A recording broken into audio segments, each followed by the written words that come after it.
But when her first love reappeared, all the surprises were canceled. She had clearly said she hated him the most, the first love who dumped her when her family went bankrupt. Yet between him and me, she still chose him. "Victoria, if you leave with him, we're getting a divorce." Faced with my plea, Victoria scoffed. "You're nothing but a dog I sponsored, only fit to stay at home and wag your tail obediently." But later, when she was once again cheated out of her money and heart by that same first love, she begged me to take her back and forgive her. I swirled the wine in my glass, looking down on her. "Miss Vance, why don't you show me how to wag your tail?" Chapter 1. On our third wedding anniversary, Victoria told me early in the morning that she had a surprise for me. After work, she took me to a high-end restaurant. She had booked the entire place and prepared a candlelight dinner. "I hope we can be this happy forever." She smiled, making a wish to me as she handed me a fine box. A luxurious watch lay quietly inside. I took it out carefully, about to put it on. Just then, a waiter carrying red wine walked by and accidentally bumped my hand, knocking the watch to the floor in an instant. The wine also spilled all over Victoria's white dress.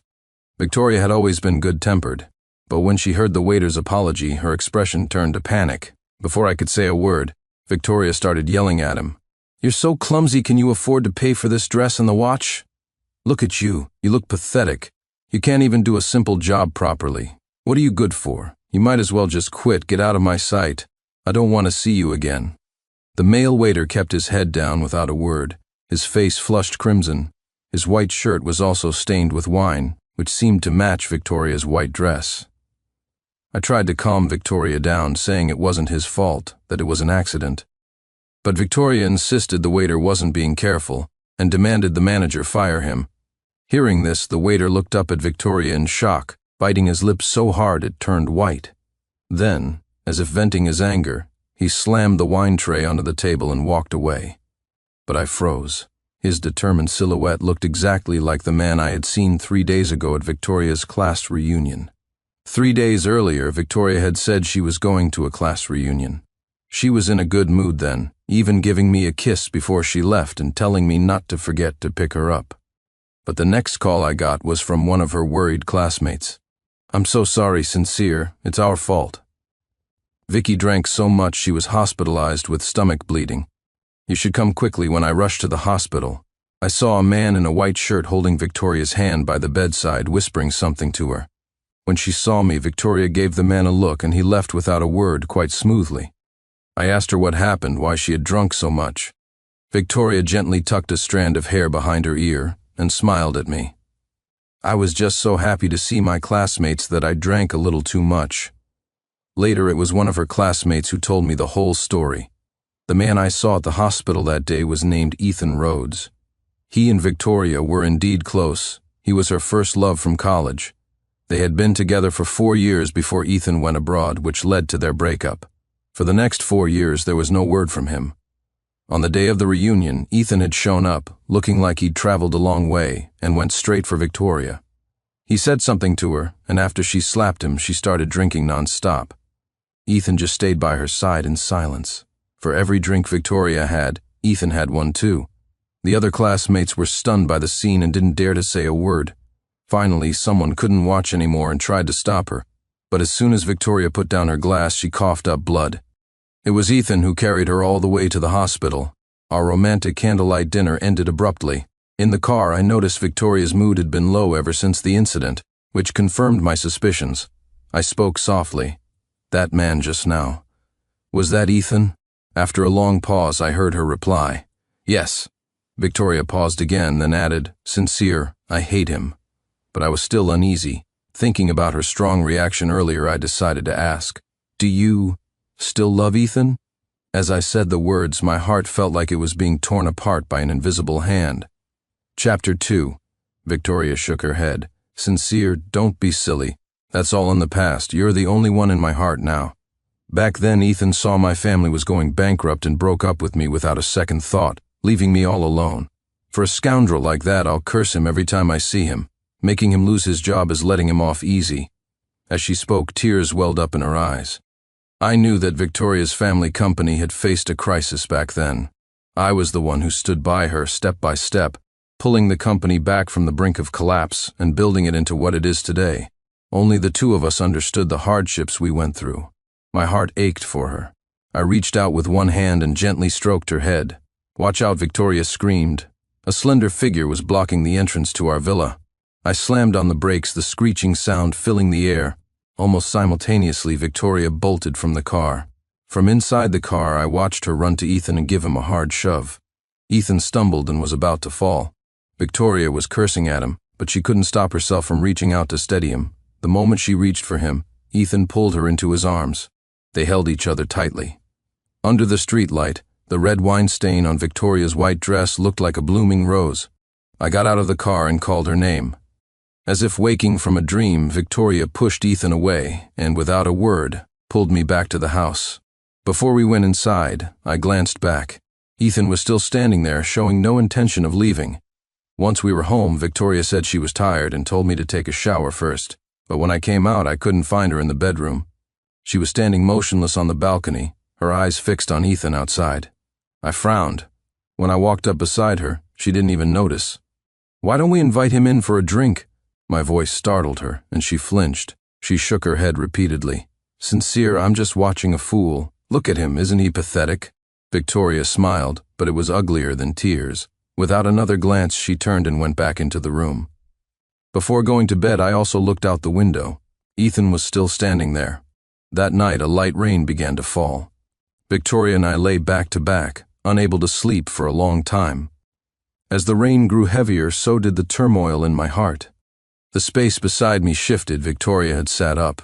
Seeing no reaction from me, she waited a moment, then finally rushed out the door.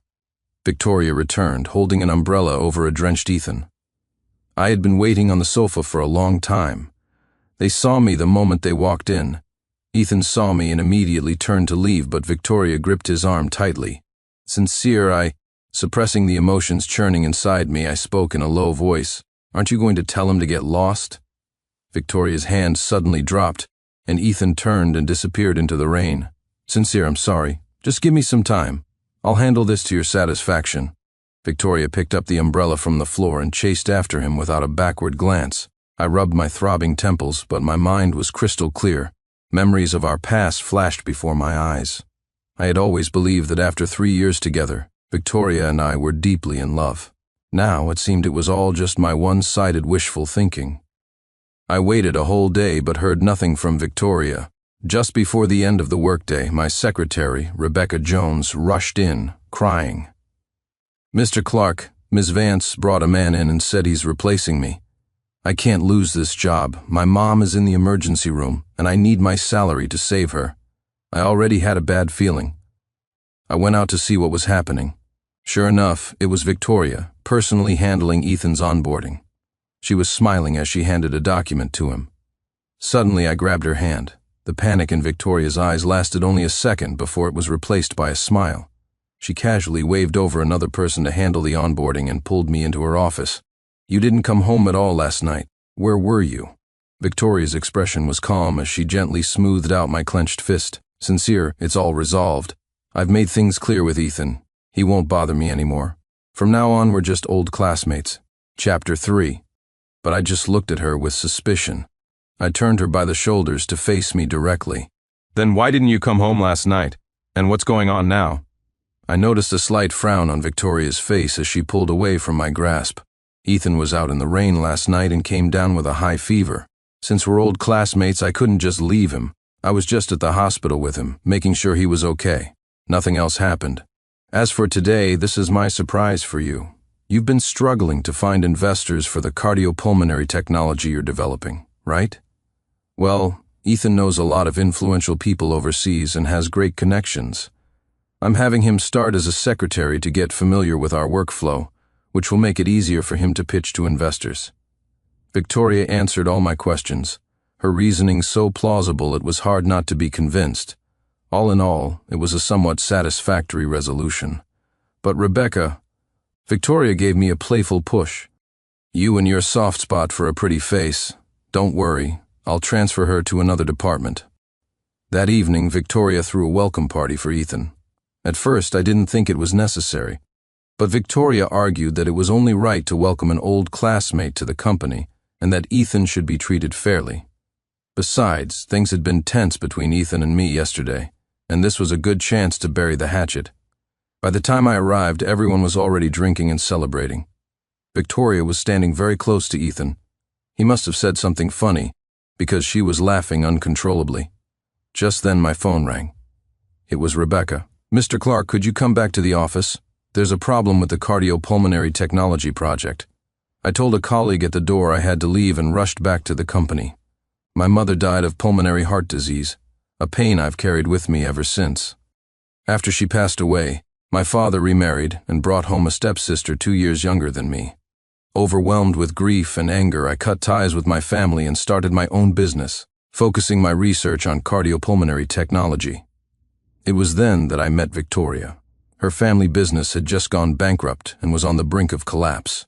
She invested all her remaining funds into my venture, and I helped her save her company. We built everything we have now, step by step. Thinking of this, a warmth spread through my heart. Ethan would just be a small hiccup in our marriage. Victoria and I would continue on together.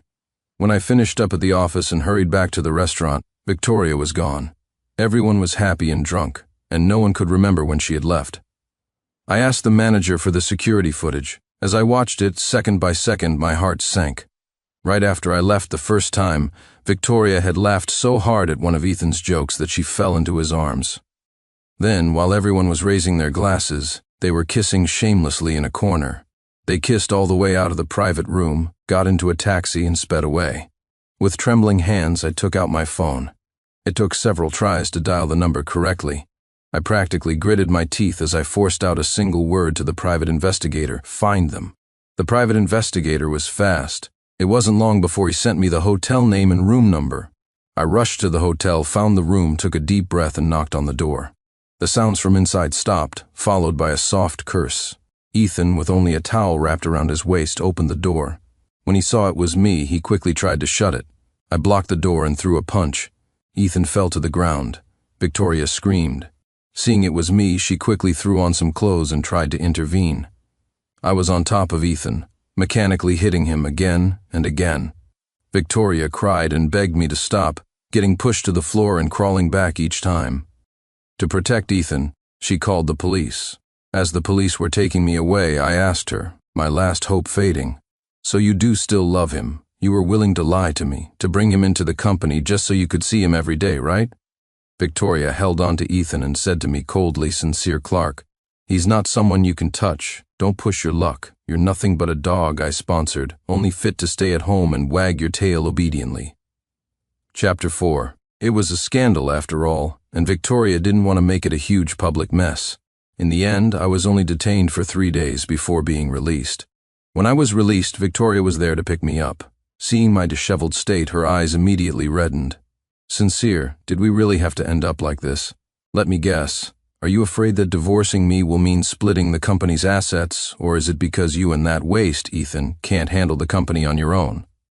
My words made Victoria shed a few tears, and she grabbed onto me tightly. "Sincere, what are you saying? We can't get a divorce. I can explain everything. I did some things wrong, but I really do still love you. Sincere, don't you love me anymore?" One by one, I pried her fingers off me. "I made the mistake of trusting you once, but there won't be a second time in this lifetime." When I got back to the company, Ethan was in my office, legs crossed, snacking on sunflower seeds. The bruises on his face hadn't healed, covered in bandages, yet he still had the nerve to be eyeing my things. Perhaps the shock I gave him was too strong, because the moment Ethan saw me, he instinctively shot up and stood to the side. I ignored him and started gathering the files on my desk related to the cardiopulmonary technology. Ethan, realizing how pathetic he had just looked, started to provoke me. "Sincere, don't get cocky. This office will be mine sooner or later. Vicky only has me in her heart. I'd advise you to be smart and leave quietly." This idiot.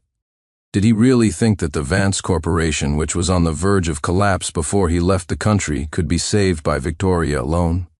But he didn't need to know that. I'd let him live in his daydream for a few more days. I finished gathering my files and looked at him mockingly. But Vicky was just begging me not to divorce her. She said you were just a mistake she made. On my way out, I ran into Rebecca and told her I was planning to leave. She was smart and diligent, someone I had mentored from the beginning. "Boss, thank you for everything you've taught me." I smiled at her. "See you around." Rebecca nodded with tears in her eyes, then suddenly looked up at me. "But boss, what about our cardiopulmonary technology? I was hoping it could save my mom's life." That was a good reminder.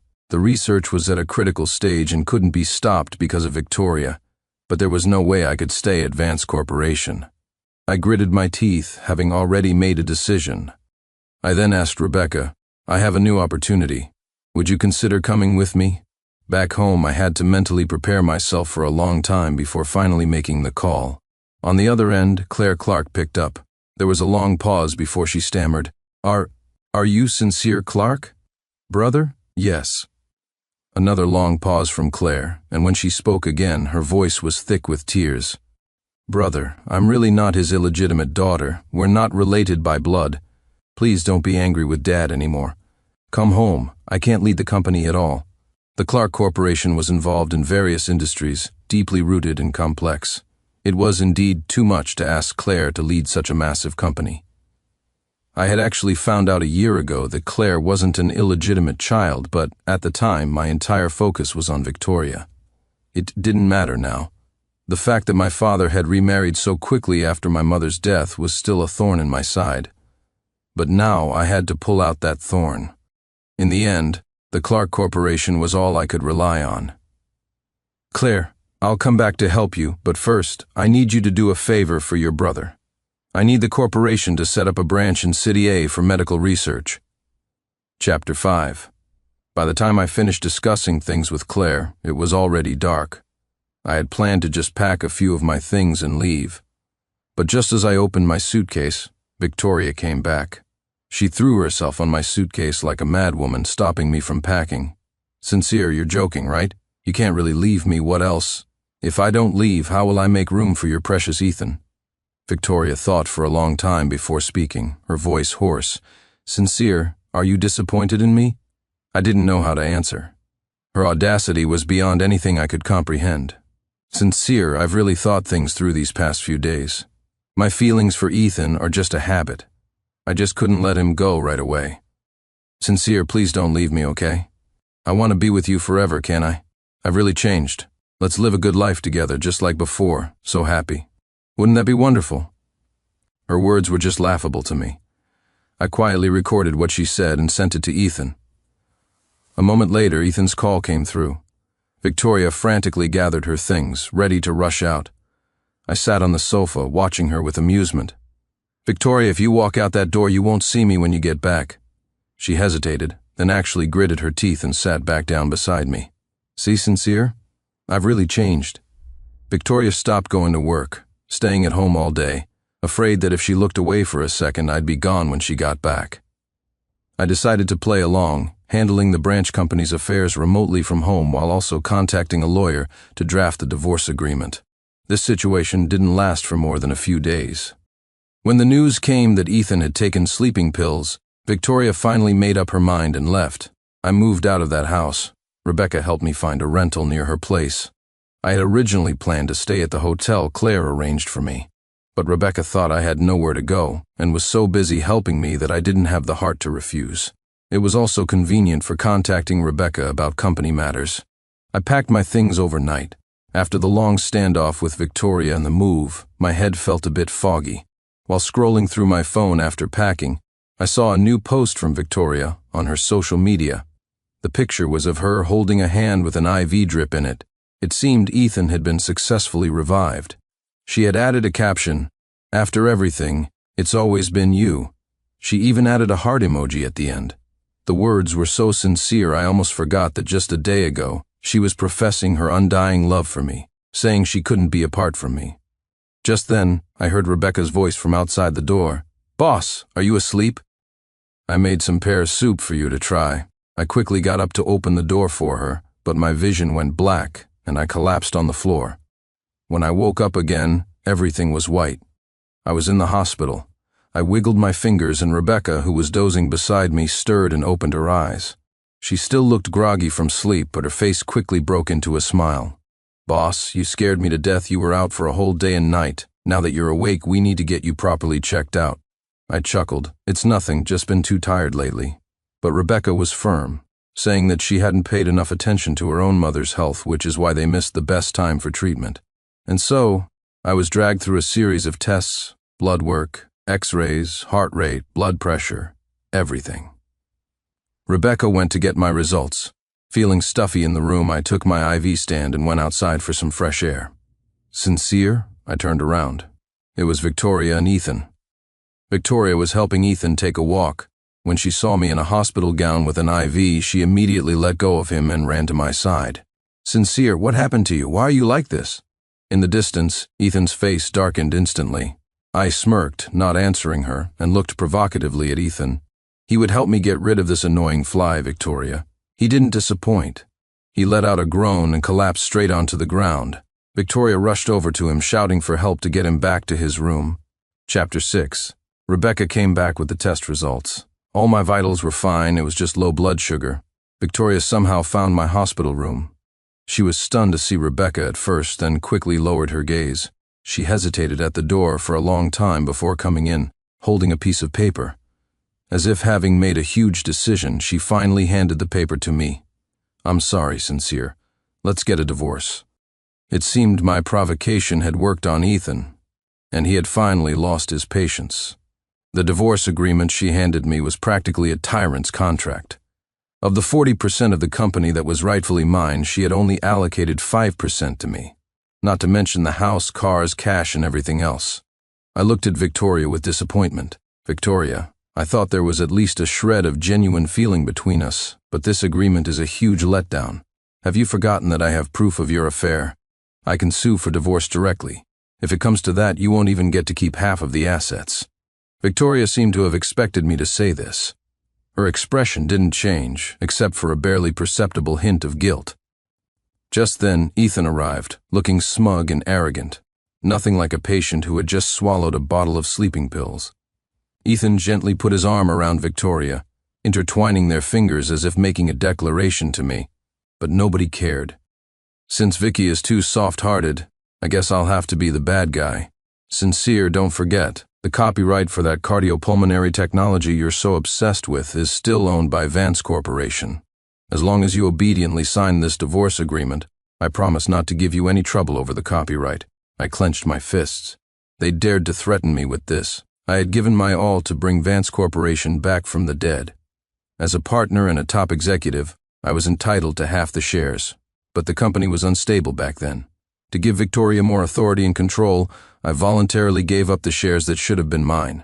I only took 40%, letting Victoria hold a majority and become the true CEO of Vance. I never thought I was digging my own grave. But I don't regret that decision. I only blame myself for being blind and trusting the wrong person. But the cardiopulmonary technology was like my child. Victoria couldn't possibly not know that, yet she told Ethan about it. Is this your idea? I looked at Victoria. She couldn't meet my eyes, biting her lip and nodding slightly. Ethan continued his tirade.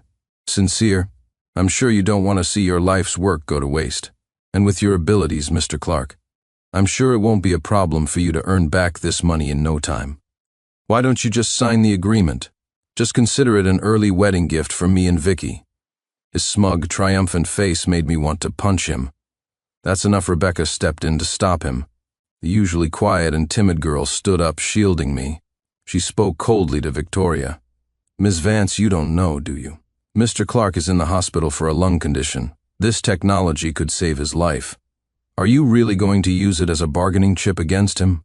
Rebecca looked so serious, her words so convincing, that I almost laughed, but then I felt a wave of desolation. Such a clumsy lie could never awaken Victoria's conscience. After hearing Rebecca's words, Victoria's expression softened slightly. Ethan quickly whispered in her ear, Vicky, don't be foolish. Even if we give him the copyright, he's made no progress for years. Do you really think he can get it done anytime soon? And even if he wants it, we're giving him a chance. Let him trade the agreement for it. You're thinking about Sincere, but has he ever thought about you? All these years of your inner turmoil and struggles, only I understand. Besides, look how quickly he's gotten close to Rebecca Jones. Who's to say they weren't already together behind your back? Chapter 7. Victoria was swayed. Her eyes gradually grew cold. Sincere, if you really need this technology so badly, then you should sign. Rebecca was so angry at their words that she turned pale and trembled. I motioned for Rebecca to relax and spoke in a deep voice. Let's not talk anymore, I'll sign. I had no more energy to get entangled with these two. It was better to get it over with. Ethan pressed his advantage. Vicky, we can finally be together properly. I think Sincere is only agreeing so he can marry Rebecca Jones sooner. Vicky, I'm the only one who truly loves you. Victoria ignored him, staring at me in disbelief. Sincere, is what he's saying true? You and Rebecca. I stood up, shielding Rebecca, and quickly signed the divorce agreement, throwing it in their faces. Take it and get out. Otherwise, I can't guarantee I won't suddenly change my mind. Money? I wasn't short on it. Besides, these things were just being held by them temporarily. I had my own ways of getting them back. During my time in the hospital, I contacted doctors and visited several cardiology and pulmonology wards. These clinical cases gave me a lot of inspiration. After being discharged, I threw myself into my research. During this period, things were not going well for Victoria. The investor resources Ethan claimed to have abroad were nothing more than fair weather friends. The private investigator sent me a full report on Ethan's years abroad.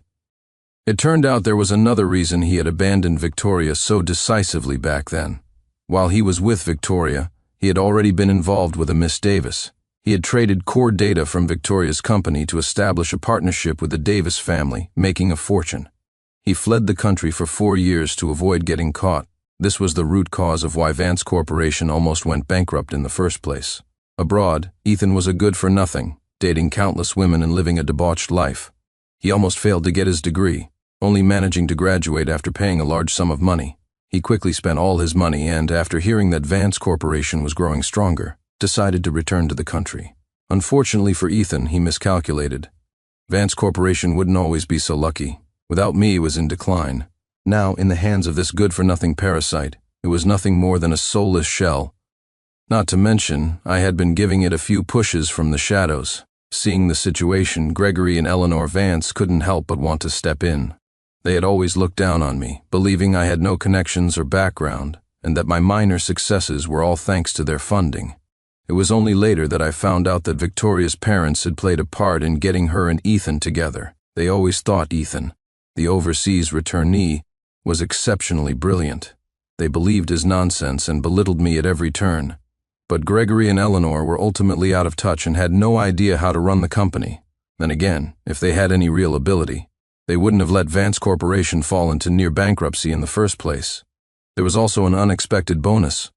The Clark Corporation's branch in City A was founded in Claire's name. Somehow Ethan got wind of this and started trying to get close to Claire. Claire, who was abroad, was shocked to receive an invitation to dinner from Ethan.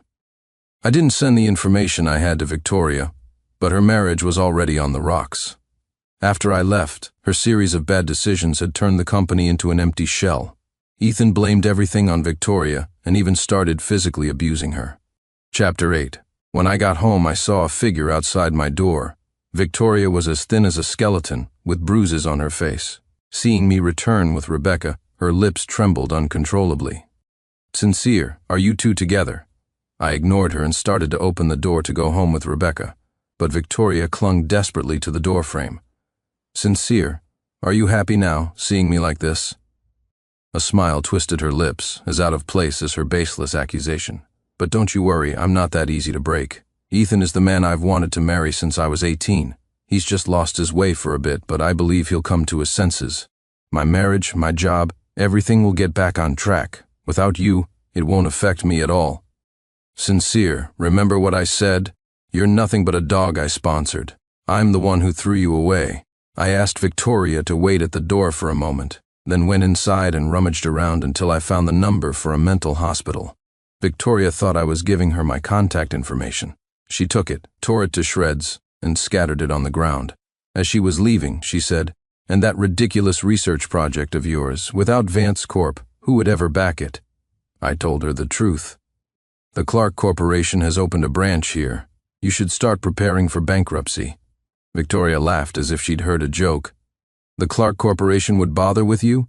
Don't be delusional. After the Clark Corporation branch was officially established, it quickly took over the medical market in City A. Victoria's company was on the verge of collapse. Many of her old clients had followed me and established partnerships with Clark. I was only taking back what was rightfully mine. I didn't push too hard or make things too difficult for Vance. The final straw that broke Vance Corporation was Ethan. He secretly embezzled the company's liquid assets and lost it all at a casino.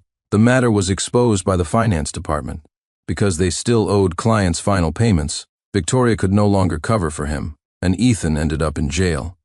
Recently, Victoria had been trying to get Clark Corporation to acquire Vance. It was her last hope, but every time she came to the company to submit a letter of intent, she was turned away. At a charity gala hosted by Clark, Victoria managed to sneak in. I was with Rebecca, chatting with partners about market trends, when a voice came from the stage. Victoria was standing there straight, holding a microphone, her hand trembling slightly. She scanned the crowd below. "I don't know who Mr. Clark is, so I can only take this liberty to convey my thoughts to you. Please forgive me, Chapter 9. I raised my hand to stop the security guards who were about to go on stage and remove her. Victoria continued her speech. "Vance has been in the medical field for decades, with a wealth of experience. We are arguably the partner your company needs most. Vance is currently facing some difficulties, and we hope that the Clark Corporation can extend a helping hand and fulfill its social responsibility to assist. I have already prepared a letter of intent. Please, Mr. Clark, give me a chance and give Vance a chance." The entire hall fell silent. Everyone quietly watched Victoria's clown-like performance. While she was speaking, I had already walked onto the stage. "Ms. Vance, are you asking for a sponsorship from the Clark Corporation?" Victoria looked at me in surprise, not understanding why I was up there at that moment. "Sincere, you really don't give up, do you? Do you think showing up here will make Mr. Clark see you in a different light?" As she said this, she was waving at the security guards below, signaling them to take me away. The security guards looked at me, unsure of what to do. I shook my head at them, and one of them spoke loudly. "Yes, Mr. Clark, my apologies. My full name is Sincere Clark." I swirled the wine in my glass, looking down on her. Someone once told me that a sponsored person is like a dog that should obediently wag its tail to please its master. If I'm not mistaken, Ms. Vance's speech just now was a request for sponsorship from the Clark Corporation. "Ms. Vance, why don't you demonstrate how to wag your tail?" Laughter rippled through the crowd below, a sea of whispers. Victoria stood there, stunned, muttering, "This is impossible." She shook her head, backing away, then fled as if escaping. Later I heard that Victoria made inquiries everywhere to find out if I was really the head of Clark. After getting confirmation, she started camping out in front of my house every day. First it was just her, then Gregory and Eleanor Vance joined her. But they didn't know that I had already moved. This was largely thanks to the major breakthrough in my cardiopulmonary project. The respirator was quickly launched and swept the market. Clark Corporation's stock price hit a new high. With my own abilities, I delivered a perfect report card to the Clark family. With the bonus from that success, I was able to move to a villa in the suburbs. Being a generous boss, when I bought my villa, I also bought the one next door for Rebecca. Rebecca brought her mother home from the hospital. She had already recovered quite well. A month later, Vance Corporation declared bankruptcy. Victoria couldn't handle the blow and was admitted to a mental hospital, the very one I had recommended to her. If she had listened to me earlier, perhaps she wouldn't have gotten so sick. After all the twists and turns, life settled back into a peaceful calm. Outside the window, Rebecca was waving at me with a sweet smile.